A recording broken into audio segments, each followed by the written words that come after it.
आज हम एक बहुत ही जरूरी सवाल पे बात करने वाले हैं। भारत में मिनिमम वेज यानी वो कम से कम मजदूरी जो मिलनी ही चाहिए, आखिर तय कैसे होती है? ये एक ऐसा सवाल है जो करोड़ों लोगों की जिंदगी पर सीधा असर डालता है। बिल्कुल। और इसी को समझने के लिए हमारे पास the minimum wage calculus and the Indian family unit से जुड़े कुछ दस्तावेज हैं। ये वेतन पर संहिता नियम 2025 के मसौदे पर रोशनी डालते हैं। हाँ, और इसमें सबसे दिलचस्प बात यह है कि सरकार एक मानक मजदूर परिवार को कैसे देखती है। और ये परिभाषा क्या है? नियम के मुताबिक एक परिवार का मतलब है एक कमाने वाला, उसका जीवन साथी और 2 बच्चे, बस 4 लोग। ठीक है। हाँ, लेकिन मजे की बात आगे है।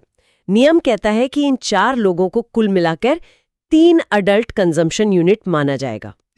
4 लोगों के लिए 3? जी, इसका सीधा सा मतलब ये है कि 4 लोगों के परिवार को खाने पीने और जरूरत के हिसाब से 3 वयस्कों के बराबर गिना जाता है।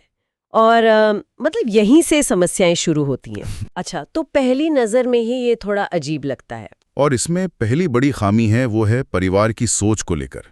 ये परिभाषा एक न्यूक्लियर परिवार को, मतलब एकल परिवार को मानक मानती है। जबकि भारत की सामाजिक सच्चाई ये है कि मजदूर अक्सर अपने बूढ़े माँ बाप की भी देखभाल करते हैं। तो सरकार उनकी जिम्मेदारी को गिनती में ही नहीं ले रही? बिल्कुल नहीं।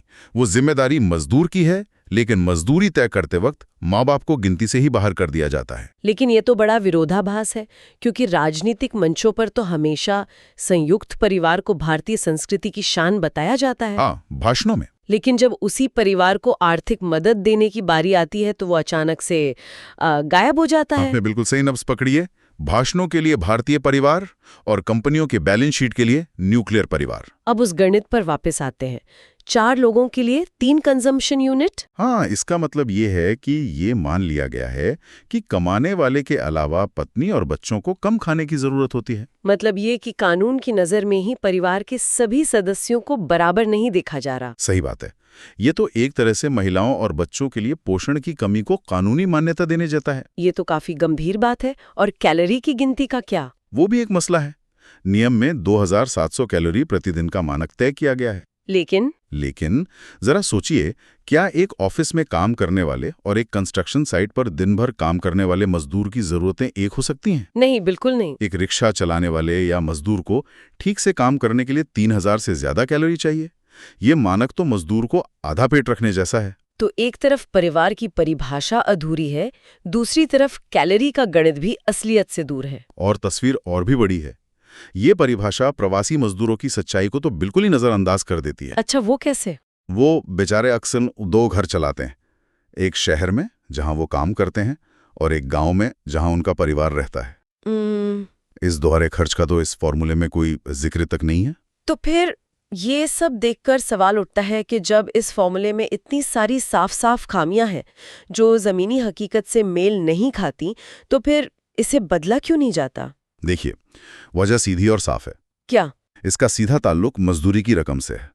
अगर सरकार ये मान ले कि मजदूर के साथ उसके बूढ़े माँ बाप भी रहते हैं और उसे ज्यादा कैलोरी की जरूरत है, तो न्यूनतम मजदूरी काफी बढ़ानी पड़ेगी। बिल्कुल। और मजदूरी बढ़ने का सीधा असर कंपनियों के मुनाफे पर पड़ेगा। तो संक्षेप में कहें तो ये मजदूरी को कम रखने का एक प्रशासनिक तरीका है। तो इसका मतलब ये हुआ कि कानून मजदूर को जीने का अधिकार तो देता है, लेकिन जीना किसे कहते हैं उसे इतने तंग दायरे में बांध देता है कि सम्मान से जीने का अधिकार लगभग खत्म ही हो जाता है। बिल्कुल। और ये हमें एक बहुत गहरे सवाल पर लाकर छोड़ता है।